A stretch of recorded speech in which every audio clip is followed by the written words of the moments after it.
লম্বার মাপটা নিব, লম্বা যা 4 যোগ করবো, তাহলে কত হচ্ছে 34। দেখো এখানটা যেহেতু ডিজাইনটা কোন দিকে আছে, নিচের দিকে ডিজাইনটা আছে, তাহলে মুহুরিটা থাকবে এদিকে আর এটা পাছার দিকটা থাকবে।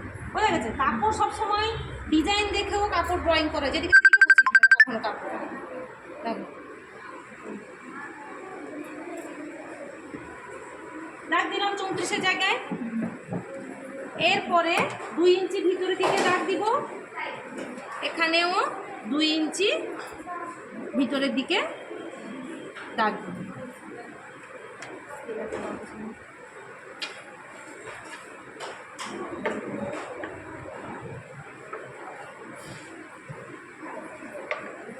এরপরে দেখো,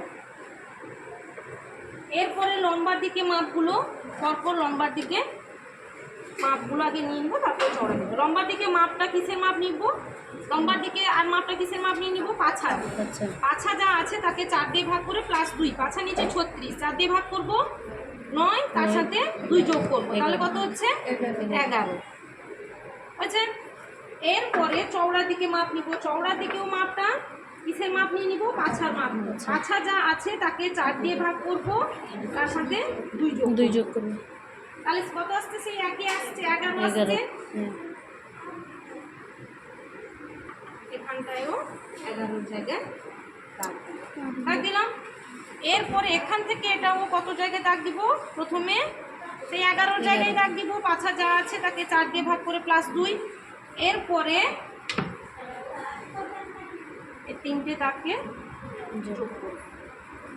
এরপরে দেখো এখান থেকে এটা 2 ইঞ্চি, দেখো এখান থেকে এটা 2 ইঞ্চি আবার বেশি নিলাম। এরপরে পায়ের মুহুরি এখানে টোটাল তাহলে কত মাপ আসছে, 13 আসছে, তাহলে এখান থেকে এটাও 13। এবারে যদি কেউ বেশি রাখতে চায় তাহলে আরো 2 ইঞ্চি বেশি রাখতে পারো। প্লাজো হচ্ছে একদম সোজা, আচ্ছা। এরপরে এখান থেকে এটাকে শেপ হলো কমপ্লিট।